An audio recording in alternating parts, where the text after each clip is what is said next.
Hola, ¿qué tal? Muy buenos días. Dios les bendiga, les mando un fuerte abrazo a la distancia y les bendigo en esta mañana de martes 12 de mayo.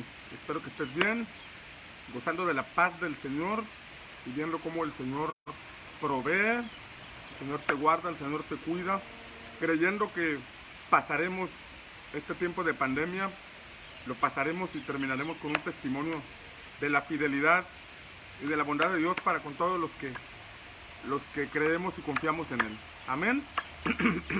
El día de ayer te compartía acerca del reino de Dios.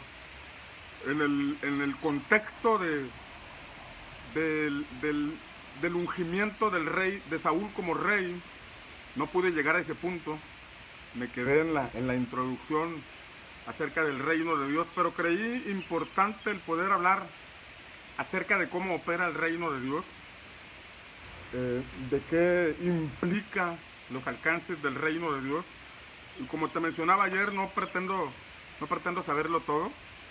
El tema del reino de Dios es tan amplio, el tema del reino de Dios es tan profundo que solamente con la revelación del Espíritu Santo y la búsqueda uno puede llegar a la comprensión, o por lo menos a ser ilustrado de lo que implica el reino, el reino de Dios.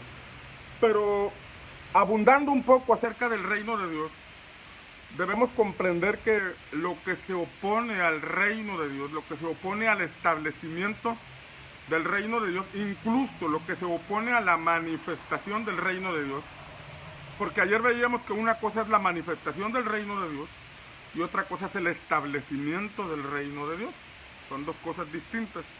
La manifestación del reino de Dios podemos verla a través de milagros, a través de sanidades, incluso cuando una persona recibe a Cristo en su corazón y es llevada a un genuino arrepentimiento. Cuando esta persona es llevada a un genuino arrepentimiento es porque la obra del Espíritu Santo está operando en ella, y debido a esto la persona cae en convicción de pecado, busca el perdón de parte del Señor y viene el nuevo nacimiento. Ahí hay una manifestación del reino de Dios. Pero el establecimiento del reino de Dios va mucho más allá, porque una persona, cuando recibe a Cristo en su corazón, ha tomado una decisión, ha operado en ella el nuevo nacimiento, pero esta persona todavía se tiene que despojar de pensamientos, de hábitos, de costumbres, de paradigmas e incluso de asuntos religiosos profundamente arraigados en la mente de ella. Una cosa es el nuevo nacimiento y otra cosa es la conversión. Una cosa es el nuevo nacimiento y otra cosa es ser llevado a ser a imagen de nuestro Señor Jesucristo, ser restaurado. Recordemos que en Lucas capítulo 4, Jesús dijo, después de aquel periodo de tentación, fue a la sinagoga y tomó el rollo del libro de Isaías, en donde dice: el Espíritu del Señor está sobre mí, por cuanto me ha ungido para dar buenas nuevas a los pobres, para sanar a los quebrantados de corazón, para poner en libertad a los cautivos, para dar vista a los ciegos, para poner en libertad a los oprimidos y para anunciar el año agradable del Señor. Yo te explicaba hace algunas semanas que ese año agradable del Señor tiene que ver con el jubileo. El jubileo para nosotros está en Cristo. El jubileo era una figura que operaba en el antiguo pacto, donde en el año 50, todos los que habían perdido sus tierras, todos los que habían perdido sus propiedades, sea porque las hubieran vendido, sea porque las hubieran empeñado, por lo que sea, en el año 50 las recuperaban. Si las habían perdido los padres de ellos, en el año 50 las recuperaban. Todos los que habían caído en un asunto de deudas, se les perdonaban las deudas. Todos los que habían caído en esclavitud quedaban en libertad en el año 50, en el año del jubileo. Y eso es una figura de lo que implica el reino de Dios. Cuando se nos revela el reino de Dios, entonces uno entra al ámbito del propósito, a recuperar el propósito por el cual nos dio vida el Señor. Hablar del reino de Dios, del Canaán que Dios tiene para nosotros, implica entrar a esa dinámica del reino de Dios donde se cumple la perfecta voluntad de Dios en nuestras vidas. Ese es el punto. Pero para llegar ahí empieza con el arrepentimiento y perdón de pecados, ¿sí? Con la salida de Egipto. Salir de Egipto, pasar por el desierto, en la mitad del desierto recibir las leyes, las instrucciones del Señor, el diseño del sacerdocio, el diseño del tabernáculo y continuar hacia Canaán. Muchos creyentes salen de Egipto, pero viven en los límites del Mar Rojo, dándole vueltas al desierto, sin avanzar. Han experimentado el nuevo nacimiento, pero no han avanzado, no han profundizado a la plena comprensión de que a Dios hay que obedecerle. No se quedan en la dinámica de pedir el maná, de pedir el agua de pedir que el agua salga de la roca, de ver manifestaciones que solucionan problemas temporales, pero no avanzan hacia la perfecta voluntad de Dios. Son dos cosas muy distintas.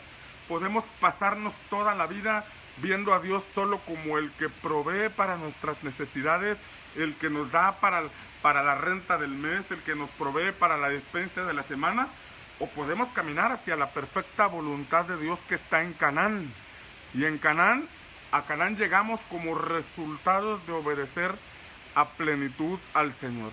En ese trayecto hay una lucha que enfrentamos, hay una lucha de la que debemos ser conscientes, y es con los pensamientos arraigados en nuestra mente que se establecieron ahí por la vida que llevamos sin Cristo, por la vida que llevamos sin comprender la dinámica del reino de Dios. En el mundo, la Escritura habla del príncipe de este mundo. Y el príncipe de este mundo es el ángel caído, es el ser caído, que como la Biblia lo menciona, es el príncipe de este mundo. Príncipe tiene que ver con gobierno, tiene que ver con control. Y no me refiero al gobierno de los hombres en las naciones, sino al control que ejerce, el control espiritual, manipulando la mente de las personas. Este príncipe de este mundo es el que se opone a que los creyentes avancemos hacia la perfecta voluntad de Dios. Por ejemplo, establece culturas, establece filosofías. Hay un sistema en este mundo que dice la palabra que está caracterizado por los deseos de la carne, los deseos de los ojos y la vanagloria de la vida. Ese es un sistema que es como trampas para atrapar. Desde temprana edad busca atrapar a las personas a los deseos de la carne, porque al atrapar a los deseos de la carne los va a llevar por el camino de los deseos, por los caminos del alma, por los caminos de la lujuria, por los caminos de los asuntos que atentan contra la voluntad de Dios. La Biblia dice en Gálatas que los que piensan en la carne no pueden agradar a Dios. Habla de la mentalidad basada en la carne, porque dice los que piensan en la carne. Y Gálatas expresa claramente que hay una lucha entre la carne y el espíritu, y ambos se oponen. El espíritu, nuestro espíritu, busca agradar a Dios, pero la carne, que fue programada para responder de cierta manera, para satisfacer ciertos apetitos, para darle ciertos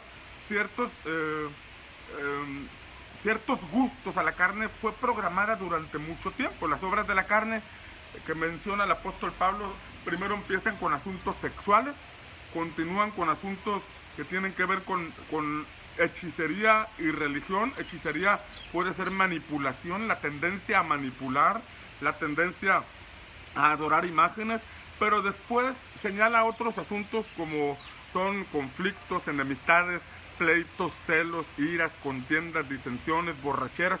Todo esto abarca el aspecto de la carne. Si Satanás no logra atraparnos en los aspectos de la carne o esclavizarnos una vez que recibimos a Cristo, esclavizarnos a los deseos de la carne, va a tratar de atraparnos a la codicia de los ojos. Primera de Juan señala esto, que están los deseos de la carne, los deseos de los ojos, y esto habla de la codicia. Hay una versión que interpreta diciendo, que traduce, perdón, diciendo la codicia de la vida.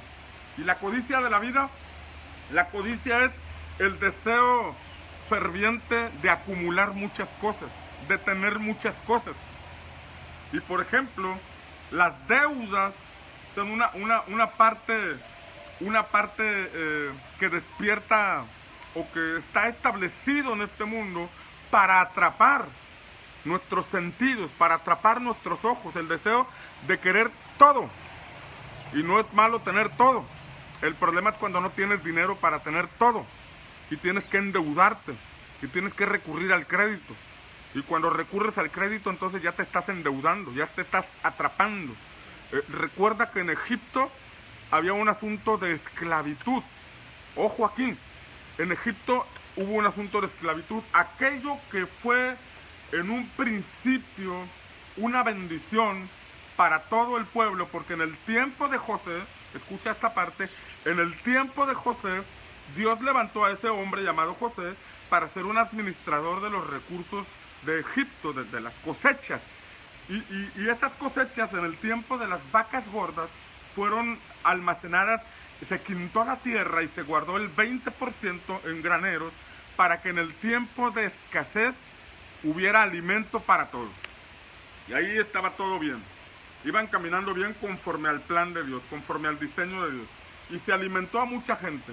El punto es que cuando vino el tiempo de hambre, el tiempo de escasez, el tiempo de las vacas flacas, la palabra dice que a la gente se le acabó el alimento y vinieron con Faraón y compraron alimento.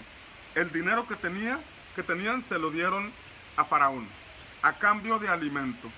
Pero fueron 7 años de escasez, 7 años de extrema pobreza, que cuando se les acabó el dinero, cuando se les acabó el alimento que compraron con aquel dinero, vinieron con Faraón y le dijeron: tenemos hambre, véndenos alimento, y a cambio de alimento te damos nuestras tierras, te damos nuestras posesiones.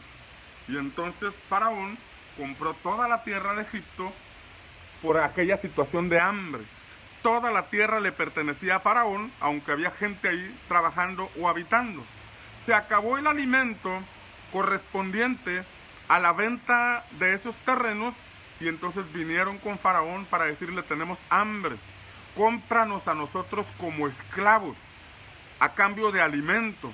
Y entonces todos los habitantes de aquel lugar fueron comprados como esclavos a cambio de alimento.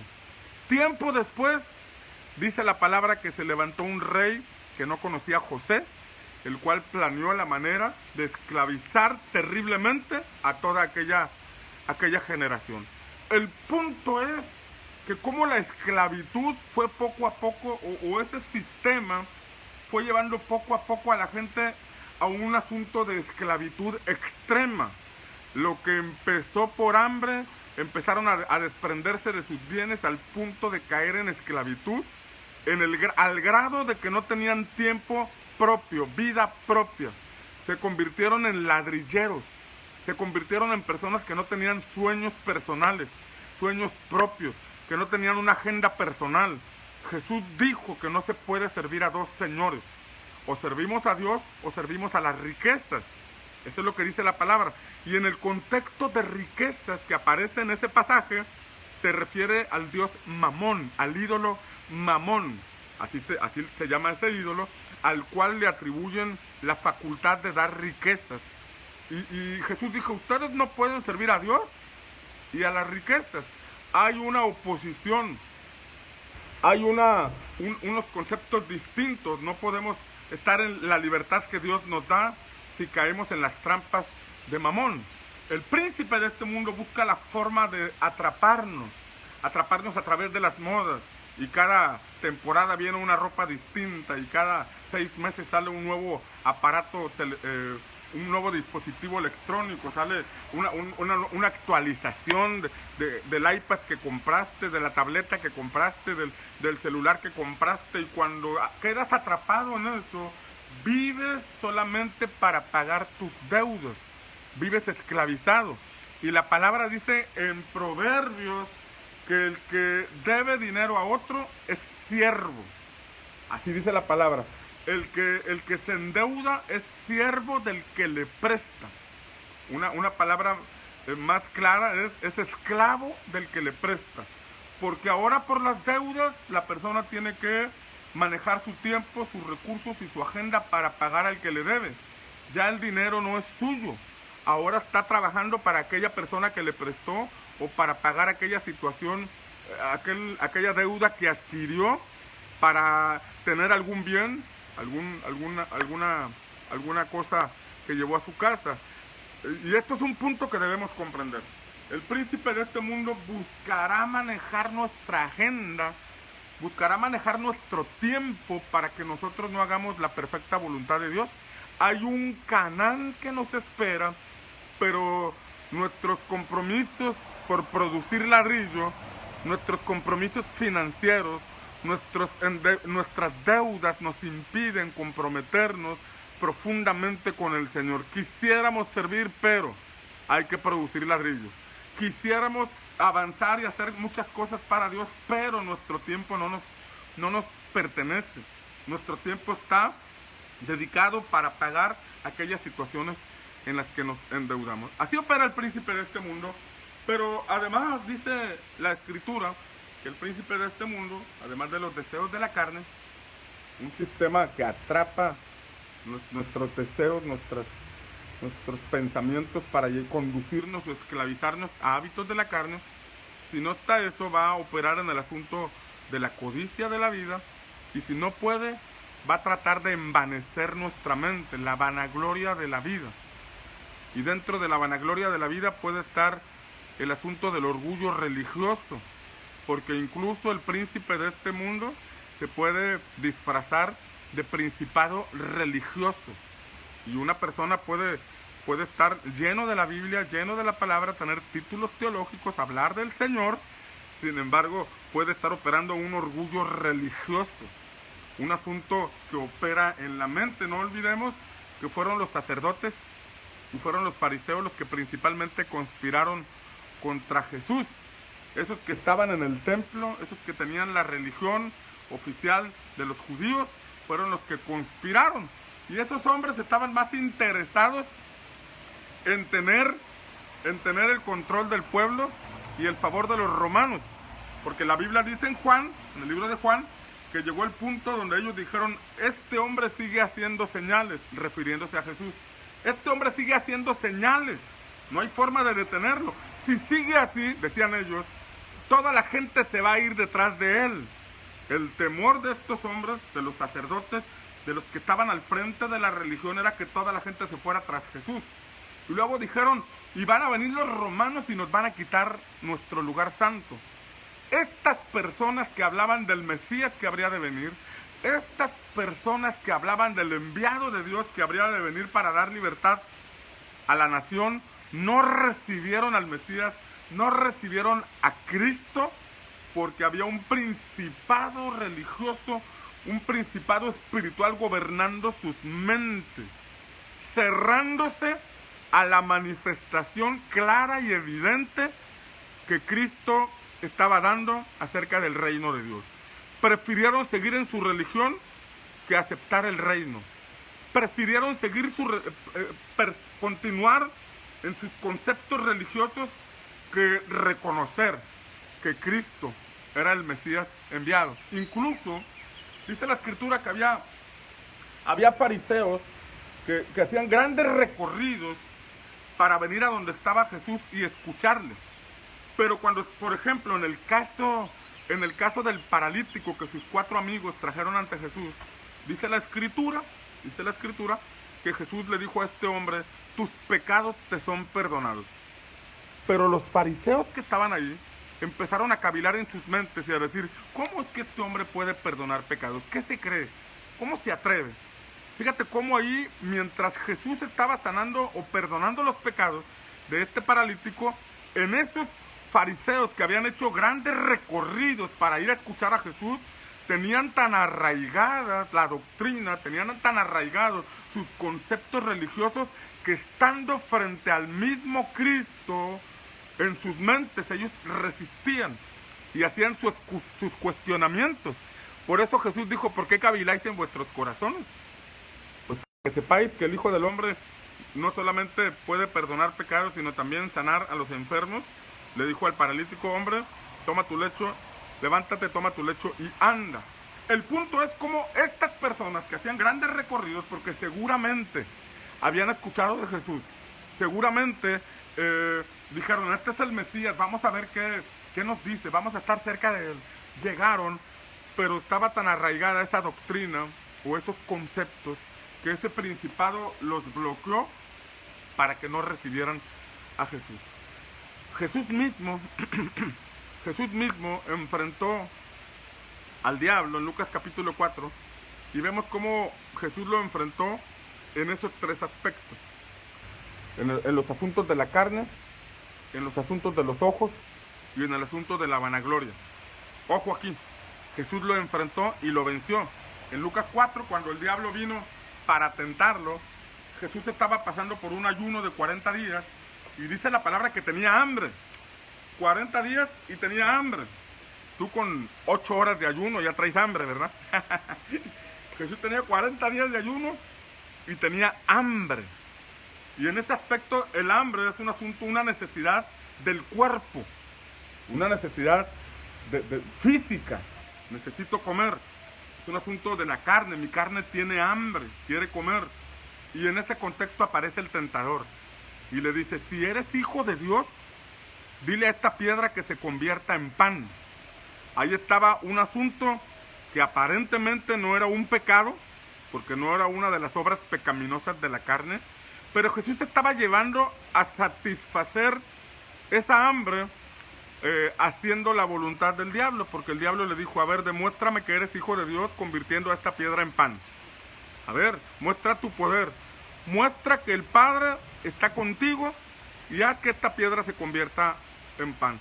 Aparentemente no es ningún pecado el orar por una piedra para que se convierta en pan, y más cuando hay mucha hambre. El asunto es que aquí no era Dios, no era el Padre el que le estaba dando la instrucción a Jesús de que orara por esa piedra para que se convirtiera en pan. Ese es un hilito bien delgado entre buscar la salida a nuestros problemas guiados por nuestra propia voluntad, a hacer las cosas en la perfecta voluntad del Padre. Reino de Dios implica que voy a hacer en todo momento la voluntad del Padre, bajo cualquier circunstancia, sin ninguna justificación y sin ningún argumento, voy a ir al límite de mi obediencia a Dios. Jesús estaba mostrando en el límite de sus fuerzas, cuando ya tenía mucha hambre, que iba a estar determinado a hacer la voluntad de Dios. En ese contexto le dijo Jesús al diablo, no solo de pan vivirá el hombre, sino de toda palabra que sale de la boca de Dios. Ahí está diciendo Jesús, yo estoy dispuesto a morir, pero yo estoy dispuesto a irme al límite, pero yo no voy a hacer nada que no salga de la boca de Dios. Yo no voy a vivir solo de pan. Yo me voy a sostener y voy a permanecer en lo que mi Padre diga. Y si mi Padre no dice que ore por esta piedra para que se convierta en pan, entonces voy a morir, pero voy a morir haciendo la voluntad de mi Padre. Ahí Jesús, en este ataque que tuvo contra hacer los deseos de la carne antes que los deseos del Padre, Jesús tuvo la victoria. Pero en la segunda tentación, el diablo le dijo, dice la palabra que le mostró todos los reinos de la tierra, todos los reinos de la tierra. Y le dijo, todo esto te daré y la gloria de ellos si tú postrado me adorares. Ojo aquí, cuando dice que le mostró todos los reinos de la tierra, le estaba llevando a despertar la codicia, porque le mostró para que viera. Seguramente le apareció un mapa virtual o le puso una pantalla para que Jesús viera México, viera Europa, viera todo el tiempo, todo el mundo. Y el diablo le dijo, todo esto te lo voy a dar. Es más, te voy a hacer una agenda. ¿A dónde quieres que te lleve? ¿A dónde quieres que te abra espacio? Si quieres yo te abro toda la agenda, porque el diablo le dijo, a mí me ha sido dado todo eso. Como diciendo, el hombre me entregó la autoridad de todo eso. Y si el hombre me entregó la autoridad de todo el mundo, entonces yo te la puedo entregar a ti si tú te postras ante mí. Era despertar el asunto de los ojos. que Jesús dijera, wow, voy a viajar por todo el mundo, voy a tener un ministerio que va a las naciones, voy a tener un ministerio impactante. Pero como vemos, Jesús no cayó en la tentación de la codicia, porque aún en el ministerio, aún en el servicio, podemos ser tentados a llevar una agenda que el Padre no nos ha dado, una agenda que no proviene de Dios, una agenda que nos desenfoca, una agenda que nos hace o nos aparta del principal llamado que el Señor nos ha hecho. Y uno debe entender, uno debe comprender que el ministerio, el servicio, debe estar íntimamente relacionado a la voluntad de Dios para nosotros. Hay personas ejerciendo el ministerio pastoral sin haber sido llamados, porque cayeron ante la codicia o el ofrecimiento del príncipe de este mundo, y debido a eso fracturaron congregaciones o se llevan gente de otras congregaciones porque fueron envueltos por esa codicia. Satanás les hizo creer que tenían llamado, pero lo único que provocaron fue una fractura en alguna congregación, fue el estar pescando almas en otras congregaciones, trayendo conflicto y desequilibrio en las personas que no tienen entendimiento ni discernimiento. Jesús no cayó en esa tentación. Jesús le respondió al diablo, al Señor tu Dios adorarás y a Él solo servirás. Lo que Jesús dijo es, yo voy a desarrollar un servicio de acuerdo a lo que mi Padre diga. Yo voy a desarrollar un ministerio de acuerdo a la agenda que el Padre me dé, y no voy a caer ante la codicia, no voy a caer ante la tentación que me estás ofreciendo. La tercera tentación, el diablo dice la palabra que lo llevó al pináculo del templo, al alero del templo. Y entonces le dijo, si eres hijo de Dios, aviéntate. Porque la Biblia dice, o la Escritura dice, le dijo el diablo, porque el diablo sabe más de Escritura que muchos que aquí me están escuchando. El diablo sabe de Escritura. Y dice la palabra que el diablo le dijo a Jesús, si eres hijo de Dios, aviéntate, porque escrito está, a sus ángeles mandará para que tu pie no tropiece en piedra. Hizo referencia al Salmo 91. Le está diciendo, oye, pues la Escritura dice que si hay un tropiezo, Él va a mandar a sus ángeles. Aviéntate, aviéntate, demuestra a todos. Fíjate cómo Satanás estaba llevando a Jesús a envanecerlo. ¿Por qué? Porque le estaba diciendo, mira, aviéntate del pináculo del templo para que todos se den cuenta que Dios te respalda. Aviéntate del pináculo del templo para que todos vean que no te va a ocurrir nada, porque los ángeles de Dios van a aparecer y te van a hacer. Vas a ser el centro de atención. Todos podrán ver que Dios te respalda. Todos empezarán a venir a buscarte porque estarán viendo el respaldo de Dios en tu vida. En el templo era donde se ofrecían los sacrificios para perdón de pecados, los holocaustos, se daban las ofrendas, y esos sacrificios, esos holocaustos eran figura de Cristo. Esos holocaustos que daban en el templo, que se ofrecían en el altar, eran figuras, eran sombras de lo que un día haría Jesús por nosotros, porque Cristo es el Cordero de Dios que quita el pecado del mundo. Entonces el diablo le está diciendo, mira, en el templo todos están esperando tu llegada. En el templo todos están esperando y creyendo que tú vas a aparecer. Ponte en el pináculo del templo, en el alero, aviéntate, para que todos los que asisten ahí sepan que tú eres el enviado de Dios. Sepan que tú eres el ungido del Señor. Todos vengan y te abracen y te hagan rey. Y entonces Jesús le dijo al diablo, escrito está, no tentarás al Señor tu Dios. Y dice la palabra que salió victorioso de esa tentación. El punto es que aquí el diablo lo quiso envanecer, quiso llevarlo a ser el centro de atención. Y ojo aquí, Jesús debe ser el centro de nuestra vida, pero Jesús no se autopromovió. Cuando lo quisieron hacer rey, de inmediato se fue de ahí. Creo que es en Juan capítulo 6, cuando multiplicó el pan y todos hablaban de hacerlo rey, él de inmediato se quitó, porque él en todo momento quería darle la gloria al Padre, quería darle la gloria a Dios, y que fuera Dios quien lo glorificara a él. Hebreos nos dice que él no tomó para sí mismo el ser llamado sacerdote de acuerdo a Melquisedec, de acuerdo a las formas de Melquisedec. Dijo, él no lo tomó, sino que esperó que el Padre hablara de él y dijera, que era sacerdote según el orden de Melquisedec. Fue algo que no se tomó para sí mismo, sino que esperó que el Padre se lo impartiera, se lo diera. Ese es nuestro Señor Jesús. Venció las tentaciones. Estas mismas 3 tentaciones las tuvo Adán y Eva en el huerto del Edén.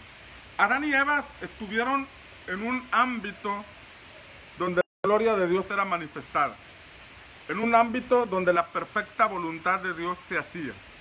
Por eso Adán y Eva eran prósperos, eran fructíferos, por eso Adán y Eva se desarrollaban, no había límites, no había temores, no había enfermedad, solamente estaba la perfecta voluntad de Dios. Y en este ámbito de desarrollo y de progreso vino la serpiente. Vino la serpiente y vino para envolver a la mujer. La envolvió con palabras, envolvió su alma. Ahí es donde opera la serpiente. El príncipe de este mundo establece pensamientos, establece conceptos, nos lleva a desear, nos lleva a ver las cosas de este mundo, nos ofrece por medio de la tentación. La Escritura dice en Santiago que empieza por la atracción. Primero es la atracción, luego es la seducción, luego es la concepción, hasta que se da a luz el pecado. Es atracción. Primero nos atrae con los ofrecimientos que nos hace. Pero luego viene la seducción, es decir, es el convencimiento que da en la mente. Uno le dice, no, pero sigue la atracción hasta que nos seduce, hasta que nos envuelve. Después de eso viene la concepción, así dice el libro de Santiago. ¿Cómo es la concepción? La concepción tiene que ver con concebir, como la mujer que está embarazada. Todavía no da a luz a su hijo, pero ya trae el bebé adentro. Todavía no es el alumbramiento, pero ya trae a una criatura en su vientre. Y la concepción en este sentido es así. La persona todavía no comete la acción, pero ya en su mente trae la firme determinación de hacer aquello que sabe que está mal. Trae la firme determinación de hacer aquello que es contrario a la palabra de Dios y que atenta contra su vida, contra su matrimonio, contra los asuntos establecidos en la palabra de Dios, pero la persona ya fue seducida y fue atrapada. Ya trae en su vientre una semilla de maldad, trae en su vientre una semilla de pecado que en el momento indicado, ¡pum!, va a dar a luz el pecado. Así opera el príncipe de este mundo.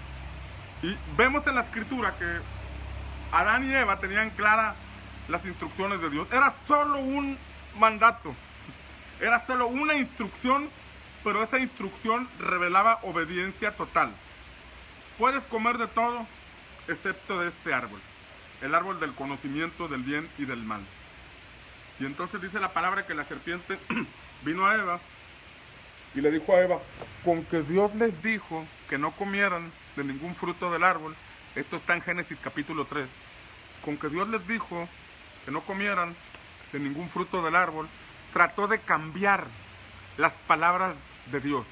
Trató de cambiar lo que Dios les había dicho. Y esto es un asunto que debemos tener cuidado. Por eso debemos ir a la palabra, para que no se cambien el sentido de las palabras, para que no se cambien el sentido de las cosas que Dios establece. Fíjate cómo el principio espiritual de religión cambia el sentido de las palabras. Cuando Jesús vino y predicó, encontramos en Mateo 5, Mateo 6 y creo que hasta el Mateo capítulo 7, Jesús dice, oísteis que fue dicho, pero yo os digo. Jesús les está diciendo, a ustedes les han enseñado algo, pero yo vengo a darles el correcto sentido de interpretación de las palabras. Oísteis que fue dicho, no matarás, pero yo os digo que cualquiera que se enoje contra su hermano, culpable es de juicio. Jesús nos lleva al verdadero sentido de las cosas, porque alguien podría llegar a decir, pues no quiero que, pues no lo voy a matar yo, pero ojalá y se muera el desgraciado. Alguien puede llegar a pensar eso. No cometer la acción, pero Jesús dijo, el tener en el corazón el deseo de que ocurra, es tanto como si lo estuvieras haciendo. El tener en el corazón el deseo de que aquella situación pase, Es tanto como si lo hubiera realizado. Por eso dijo que todo el que codicia a la mujer de su prójimo desde el corazón ya adulteró. ¿Por qué? Porque aunque no ha cometido la acción, ya ha sido envuelto por el príncipe de este mundo. Y el príncipe de este mundo se opone a que nosotros hagamos la perfecta voluntad del Padre.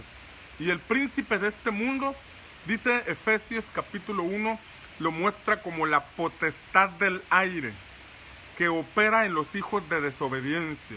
Ojo aquí, habla de una potestad que se mueve en los aires, operando en los hijos de desobediencia, operando en la mente, atrapando, atrayendo, seduciendo y convenciendo para que hagamos algo que no es correcto delante de Dios. Y antes de que nosotros cometamos aquella acción, si ya operó en nuestra mente, Jesús dice que ya estamos dando lugar a la maldad, y es como si ya lo hubiéramos realizado. En el Edén, la mujer conocía perfectamente la palabra que Dios les dio. Y le respondió a la serpiente, no, Dios no dijo eso. Dios dijo que podemos comer de todo, excepto del árbol del conocimiento del mal. Porque el día que lo comamos, vamos a morir. Y la serpiente le respondió diciendo, no moriréis. Ahí estaba contradiciendo la palabra del Señor, la instrucción del Señor. Dios dijo, no comas porque vas a morir. Y la serpiente le dijo, no moriréis, no vas a morir. Lo que pasa es que Dios sabe que cuando tú comas de ese árbol, tus ojos serán abiertos y seréis como Dios. Está contrapunteando lo que Dios estableció y señalando que no era cierto que iban a morir, sino que por el contrario, al probar ese alimento, estarían al nivel de Dios, serían como Dios. No tendrás necesidad de consultar a Dios, no tendrás necesidad de leer la palabra, no tendrás necesidad de congregarte, no tendrás necesidad de hacer nada de eso, porque tú lo sabrás todo. Fíjate cómo el asunto, la tentación de la vanidad, el envanecimiento, el orgullo. Tú ya te sabes 2 capítulos y crees saber más que tú. No necesitas que nadie te enseñe. Tú ya fluyes en algún don y crees que eres el ángel Gabriel. Y que estás en este mundo para hacer cosas que nadie más puede hacer. Ahí entra en operación ese espíritu envaneciendo. Y envaneció a Eva al grado, porque dice la escritura que entonces vio el árbol como agradable para comer. Hablando del asunto de la carne, agradable para comer. Ella vio aquel árbol como agradable para comer. Jesús fue tentado en el mismo sentido y en un contexto donde tenía hambre. Seguramente aquella piedrecita, cuando el diablo lo tentó, le hizo ver aquella piedrecita como un biscuit con mantequilla o alguna concha bien inflada, o lo llevó a ver como una pierna con cajeta adentro. Operó el ámbito de la tentación, fue tentado en ese aspecto. Y la mujer Eva, cuando vio aquel árbol, dice la palabra que lo vio codiciable como para comer. Y luego dice que lo vio agradable a los ojos, codiciable para alcanzar sabiduría. Habla de la codicia. Primero como agradable para comer y luego codiciable para alcanzar sabiduría. Ojo aquí, vemos cómo aparecieron esos 3 aspectos de los deseos de la carne, los deseos de los ojos y la vanagloria de la vida. Y la mujer cayó, y la mujer comió, la mujer hizo caso omiso de la instrucción del Señor. Un solo mandamiento, una sola instrucción que desobedeció, bastó para que fuera echada del ámbito de la gloria de Dios, para ser echada del Edén. Un solo mandamiento. Porque cuando hablamos de entrar al ámbito del reino de Dios, estamos hablando de que ahí no podemos entrar de manera ilegal. No podemos entrar con postergamientos en las decisiones de obedecer a Dios. A Dios hay que obedecerle.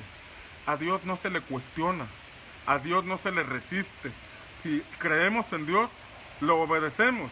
Todo aquello en que nos resistimos a obedecerle es porque la serpiente está en operación diciéndonos, no vas a morir, sigue haciéndolo, la gracia de Dios te cubre, Dios es amor. Y han sacado tantos argumentos teológicos y doctrinales para decir o enseñar que el pecado no afecta nuestra vida, y eso no es más que una evidencia del príncipe de este mundo, de la serpiente que operó en el Edén, diciéndole a la mujer, no morirás, ahora disfrazada de religión, ahora disfrazada de una doctrina que abraza a todo el que se acerca a Dios. Eso es tremendo, porque por una sola instrucción que Eva desobedeció, fue echada del ámbito del reino de Dios, porque en el reino de Dios se requiere obediencia total al Señor. Se requiere obediencia total. Y alguien dirá, qué difícil es obedecer a Dios. Sí, es difícil, pero por eso necesitamos al Espíritu Santo. Por eso necesitamos, cuando llegamos al límite de nuestras fuerzas y vemos que es imposible para nosotros perdonar, amar o bendecir a aquellas personas que nos calumnian o dicen toda clase de mal en contra de nosotros mintiendo, nos damos cuenta, llegamos a la comprensión de que necesitamos profundizar en nuestra vida espiritual, de que necesitamos profundizar en nuestra búsqueda de Dios, porque en nuestras propias fuerzas hay un límite, porque en nuestras propias fuerzas no podemos, pero entonces necesitamos subir a la montaña, profundizar en nuestra comunión con el Señor, para entonces poder hacer lo que el Señor nos pide que hagamos. Adán y Eva fueron desechados, Jesús se mantuvo en la perfecta voluntad de Dios. El príncipe de este mundo, la potestad del aire, opera en los hijos de desobediencia. Cualquier instrucción de la palabra de Dios que yo esté en desobediencia consciente, es un área donde el príncipe de este mundo está operando en mi vida. Y eso es lo que me impide entrar al reino de Dios. A veces estoy atrapado a un deseo de la carne que no quiero soltar, a un deseo del alma que me niego a renunciar. Y este deseo me tiene atrapado y no me permite avanzar a Canaán. No me permite avanzar a ese ámbito donde yo hago la perfecta voluntad de Dios, pero Dios hace su perfecta voluntad en mi vida.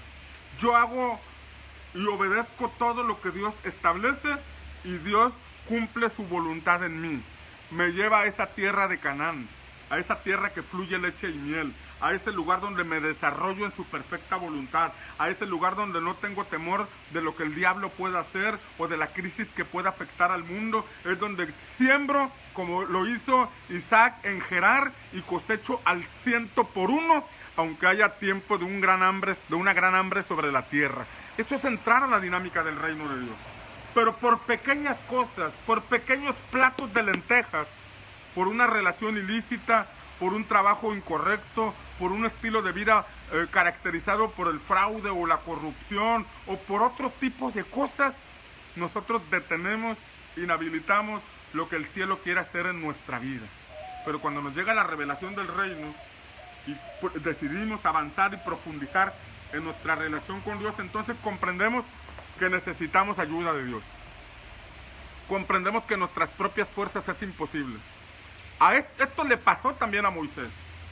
Moisés recibió las tablas de instrucciones. Moisés recibió en la montaña, Éxodo 20, dice la palabra que recibió las tablas de la ley, escritas por el dedo de Dios, dadas por el dedo de Dios. Pero estuvo 40 días en la montaña con Dios, recibió esas tablas, y cuando estaba allá arriba el Señor le dijo, desciende, porque el pueblo que sacaste de Egipto ya se corrompió. El pueblo que sacaste de Egipto ya levantó becerros de oro y los está adorando. Ya rápidamente mostró la corrupción que trae en sus corazones. Y entonces Moisés bajó, y ahí lo estaba esperando Josué y otros que lo acompañaban, y empezaron a escuchar gritos, celebraciones. Y entonces Josué dijo, el grito de guerra escucho. Y Moisés le dijo, no es grito de guerra, esto es más bien un grito de celebración. Y dice la palabra que llegando vio el becerro de oro, escucha aquí, vio el becerro de oro y se enojó tanto que rompió las tablas de la ley, las destruyó. Eran las tablas que Dios le había dado, estaban escritas con el dedo de Dios. 40 días en la montaña, profundizando en su relación con Dios, recibiendo esa revelación, recibiendo esa impartición, y baja, y movido por la molestia, movido por el coraje, movido por la frustración, la desesperación, ¡pras!, rompe aquellas tablas, enojado, molesto, y después agarra el becerro de oro, lo hace polvo, lo avienta al agua y se la da a beber a los israelitas.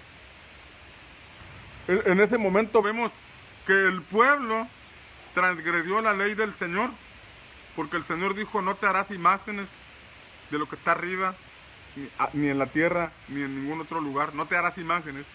Pero este pueblo todavía traía la influencia del príncipe de Egipto.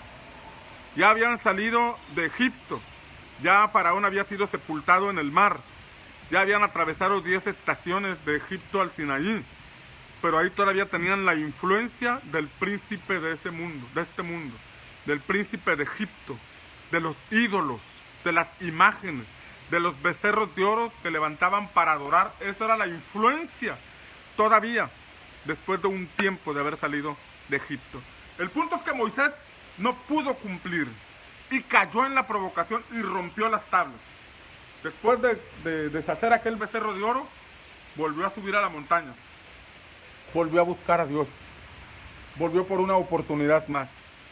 Reconoció que no había podido, que necesitaba nuevamente las tablas, y esta vez que subió, el Señor le dijo: prepárate unas tablas y escribe tú. Yo te di las tablas, pero ahora escribe tú, en esta segunda vez, las instrucciones que te di.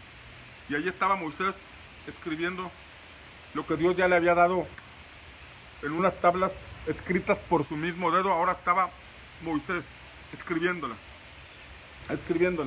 Y dice la palabra que ahora que esta vez bajó, su rostro irradiaba a causa de estar expuesto a la presencia de Dios. Ahí vemos un aspecto de la gracia de Dios.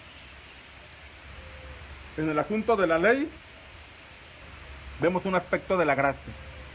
En ese término de gracia relacionada a la ley, Moisés fue el primero en experimentarla. Entendió que no pudo cumplir con los mandamientos del Señor, no pudo cumplir y cayó en la provocación, cayó en el enojo, cayó en la molestia, pero inmediatamente fue y se cubrió de la gracia de Dios. Dame otra oportunidad, y Dios se la dio. Pero esta vez Moisés bajó diferente. Esta vez Moisés bajó con el rostro resplandeciente.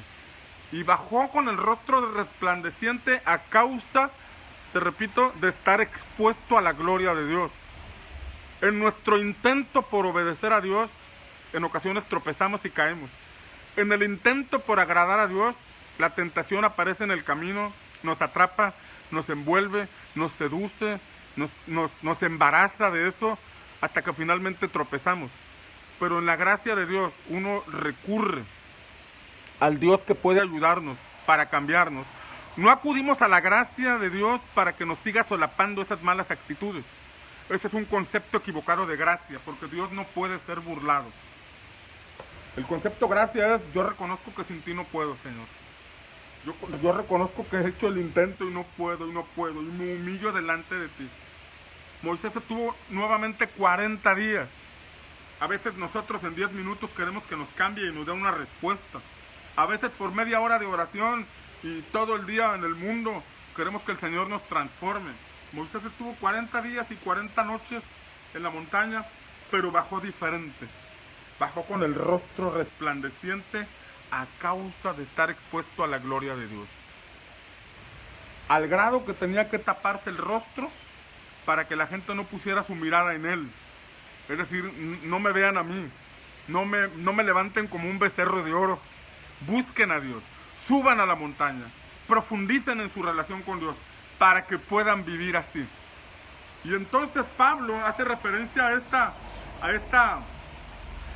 a este momento de Moisés para compararlo con el ministerio del Espíritu.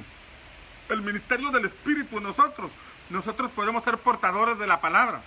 Nosotros podemos ser portadores de un mensaje de la palabra del Señor.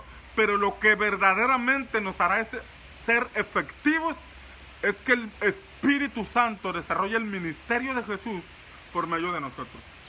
De esta manera, como dice Pablo, nos convertiremos en ministros competentes de un nuevo pacto, porque estamos apoyándonos en el poder del Espíritu Santo de Dios.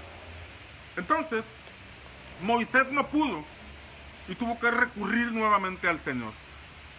Moisés no pudo en sus propias fuerzas, pero entendió que recurriendo a la ayuda de Dios podría realizarlo.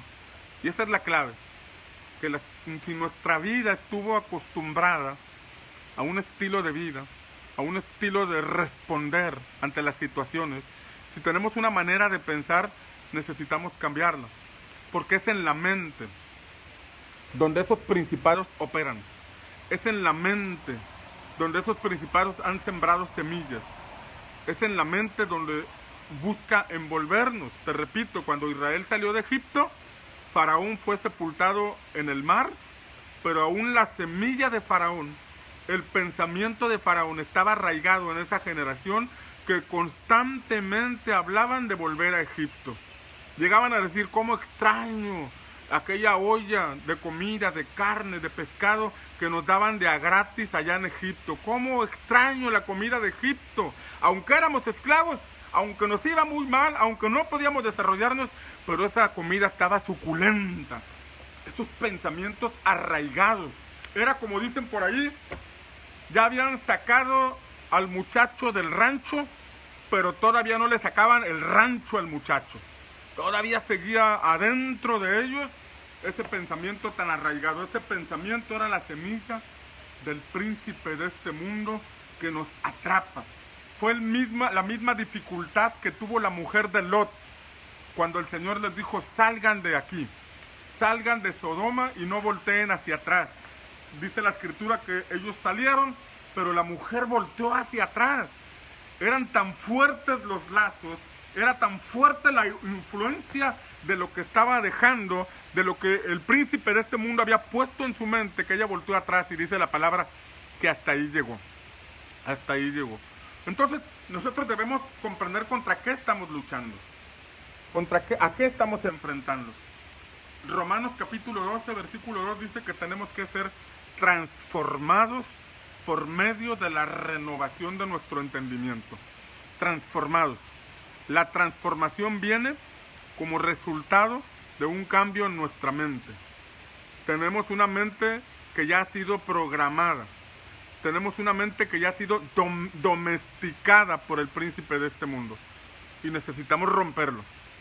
Si Satanás no logra atraparte con los deseos de la carne, lo que va a hacer es atraparte a través de la codicia de la vida, la codicia de tener todas las cosas a costa de tu libertad. Va a tratar de detenerte en el desierto. Si no logra atraparte con los deseos pecaminosos de la carne, ni con los asuntos de la codicia que lleva al endeudamiento, tratará de envanecerte.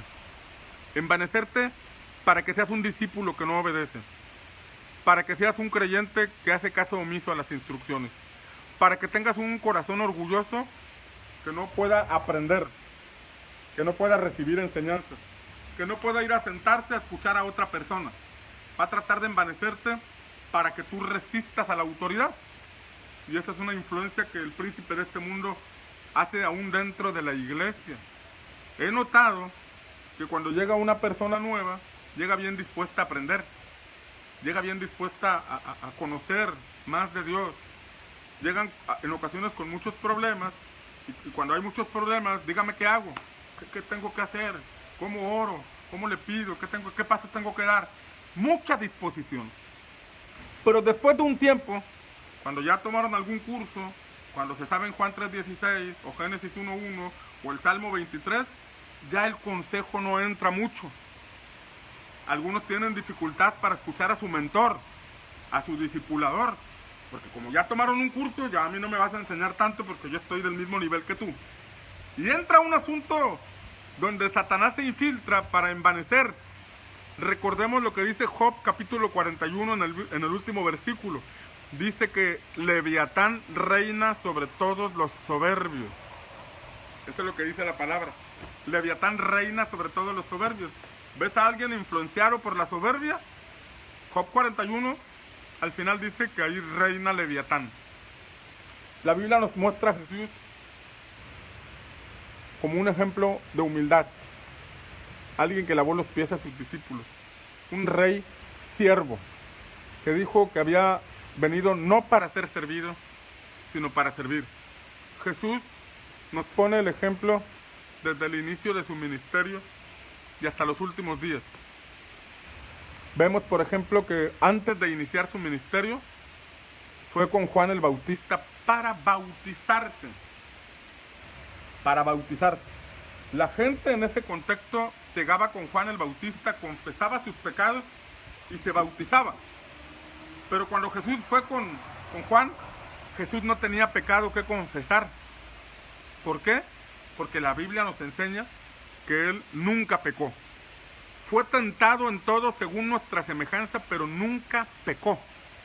Y en ese contexto, Él pudo haber dicho, pues yo para qué me bautizo, si no, nunca he pecado, que se bautizan los pecadores, yo he venido a otra cosa. Pero Él no caminó así. Juan el Bautista se sorprendió y dijo, oye, ¿por qué vienes a mí para que te bautice? Tú eres el Cordero de Dios, sin mancha. Tú no tienes pecado, tú eres el Mesías, tú eres el Cristo. Tú deberías bautizarme a mí y quieres que yo te bautice a ti. Y Jesús le dijo, deja ahora, bautízame, porque necesitamos cumplir con toda justicia. Necesitamos cumplir con todo lo establecido por Dios para ser obedecido por los hombres. ¡Wow! Escucha, el Verbo de Dios encarnado, el Hijo eterno de Dios, el que participó en la creación, el que todas las cosas fueron hechas y sin Él nada de lo que ha sido hecho fue hecho, vino y se puso en manos de Juan para que lo bautizara. Que públicamente todos vieran quién lo bautizó a él. Que públicamente vieran que él era una persona dispuesta a hacer todo lo establecido por el Padre. ¡Qué tremendo! ¡Qué tremendo! Tiempo después,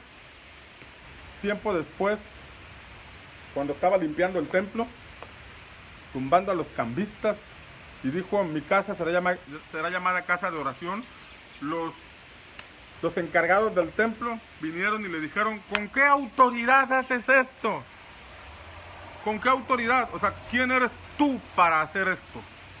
¿Quién te autorizó para limpiar el templo? ¿Quién es tu autoridad espiritual? ¿Quién te dijo que tú eres un ministro? Sabes que hoy en día hay muchos que se autonombran, o hay muchos que buscan una cobertura en cualquier parte del mundo y siempre hay alguien dispuesto a expandir su reino y dar cobertura a quien sea, aunque sean de dudosa procedencia. Pero aquí Jesús claramente muestra la importancia de estar bajo autoridad, porque cuando le preguntaron ¿con qué autoridad haces esto?, Él les hizo una pregunta, porque si les decía que era Juan directamente, no lo iban a aceptar o lo iban a cuestionar, porque ellos no aceptaron a Juan el Bautista. Era un sistema cerrado, un sistema que no aceptaba a nadie fuera de ese sistema. Era un sistema institucional que decía solamente aquí, fuera de aquí nadie. Entonces Jesús les preguntó, o les respondió con una pregunta y les dijo, ¿el bautismo de Juan era bautismo del cielo o era bautismo de los hombres? Porque le estaban preguntando por su autoridad.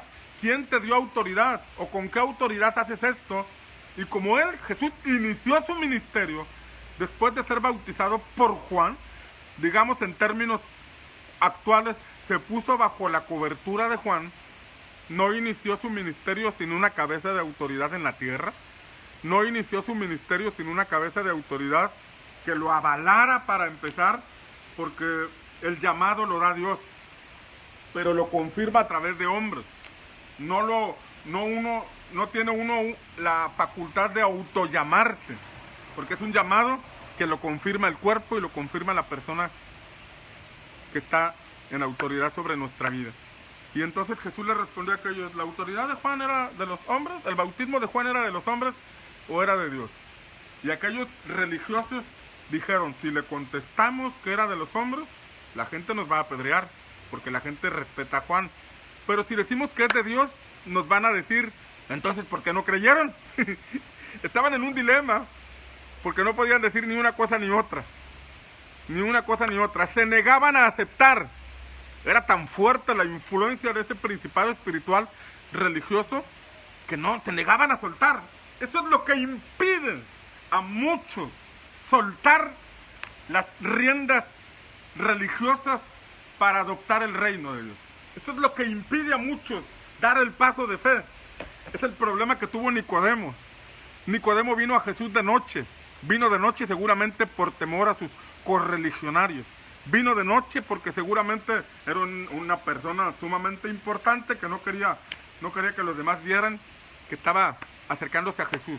Y vino Jesús de noche para decirle: sabemos que has venido de parte de Dios como maestro, porque nadie puede hacer las señales que tú haces si Dios no está con él. ¿Y qué le dijo Jesús? ¡Wow! Por fin me descubriste, no hombre, es que yo soy el ungido. No, Jesús se fue al grano y le dijo: Nicodemo, necesitas nacer de nuevo si quieres ver el reino de Dios. Vienes de noche. Ese cargo religioso que tienes, que es de suma importancia en tu institución, te impide ver el reino de Dios. Necesitas desprenderte de todo eso que está en tu cabeza y necesitas comenzar de nuevo si quieres ver el reino de Dios. Esa fue la respuesta que Jesús le dio de inmediato. Esa fue la respuesta que nuestro Señor le dio a Nicodemo. Y como vemos, Nicodemo tuvo tanta dificultad para soltarse de eso, que no lo volvemos a ver hasta después de la crucifixión de Jesús, donde junto con José de Arimatea van a pedir el cuerpo de Jesús para ponerlo en un sepulcro. Se perdió de todo el desarrollo del ministerio de nuestro Señor Jesucristo, porque pesaba más el asunto institucional que el asunto del reino de Dios. Jesús le dijo a estos hombres: ¿el bautismo de Juan de quién era? ¿De los hombres o de Dios? Y entonces estos hombres le respondieron: no sabemos. Y entonces Jesús les dijo: pues yo tampoco les digo quién me dio autoridad. Si ustedes no están interesados en profundizar en la verdad, pues entonces sigan por su camino, yo no les voy a decir quién me dio la autoridad. Pero ahí claramente vemos que Jesús se sometió a una autoridad. El reino de Dios opera en autoridad. La máxima autoridad es Dios. Él es Dios. Y no debemos tener ningún cuestionamiento a lo que su palabra enseña, a lo que está escrito. No debemos tener ningún cuestionamiento. Cuando cuestionamos, cuando resistimos o cuando nos oponemos a obedecer un principio de la palabra de Dios, ahí está en operación el príncipe de este mundo, la semilla que sembró en nosotros para resistir la autoridad de Dios y la autoridad de su palabra. Entrar al ámbito del reino de Dios implica caminar en la perfecta voluntad. Podemos resignarnos a gozar de la misericordia de Dios, o podemos avanzar a la vida de reino. Podemos resignarnos a la misericordia de Dios, la cual, dice Jesús, está para buenos y malos, para justos e injustos, porque dice que Él hace salir su sol sobre buenos y malos y hace caer lluvia sobre justos e injustos. Esa es la misericordia de Dios. Sin embargo, entrar al ámbito del reino de Dios es ir más allá de la misericordia de Dios. Implica hacer la perfecta voluntad del Padre, pero los beneficios son extraordinarios. Son vida plena. Vida plena. La vida Zoé que el Señor trajo para nosotros. La vida plena. Jesús dijo en Juan capítulo 10, versículo 10, yo he venido para que tengan vida y la tengan en abundancia. El ladrón vino para hurtar, matar y destruir, lo dice en el contexto, pero yo vengo a darles vida y vida en abundancia. La vida en el desierto no es vida en abundancia. Canaán implica la vida en abundancia, pero para llegar ahí necesitamos romper con todo paradigma, con todo pensamiento, con toda estructura que el príncipe de este mundo estableció en nuestra mente para poder caminar en la perfecta voluntad de Dios. Habla de una transformación que es posible con la ayuda del Señor. Ya no pude hablarte de los principados que están claros en 1 Samuel capítulo 5. Lo dejaremos para mañana. Y todavía no podemos entrar a la vida de Saúl. Espero poder esta semana hablarte de cómo inició Saúl y unas enseñanzas prácticas e importantes que están allí en el capítulo 10 del primer libro de Samuel. Bien, vamos a orar, vamos a pedirle al Señor que nos ayude a comprender estas verdades, a despojarnos de doctrinas equivocadas, de conceptos erróneos, a pedirle al Espíritu Santo que Él nos muestre, que Él alumbre nuestro entendimiento, que nos conduzca a la palabra y que nos hable. Porque no se trata solamente de información que entre a nuestra mente, sino de luz que alumbre nuestro espíritu. La mente olvida, la mente cae bajo la seducción de los deseos de este mundo.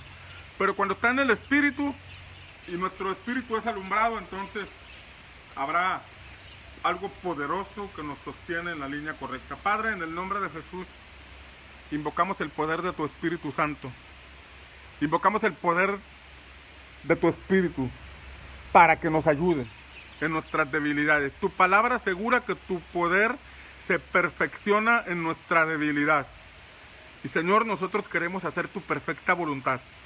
Nosotros queremos traer tu voluntad a nuestra vida, a nuestra familia, a nuestro barrio o a nuestra ciudad. Queremos traer el reino de los cielos a la tierra. Ayúdanos, Señor, a caminar en perfecta obediencia. Ayúdanos a despojarnos de pensamientos, paradigmas, estructuras arraigadas en nuestra mente que nos impiden comprender la importancia de la obediencia total. Abre los ojos de nuestro entendimiento. Quita las vendas de incredulidad. Destapa nuestros oídos espirituales. Permítenos ver como debemos ver, Señor, los asuntos espirituales. Y que en aquellas cosas, en aquellos asuntos que son imposibles para nosotros de cambiar, tu poder se perfeccione en nuestra vida. Tu poder se haga manifiesto en nuestra debilidad. Que diga el débil, fuerte soy, como dice tu palabra.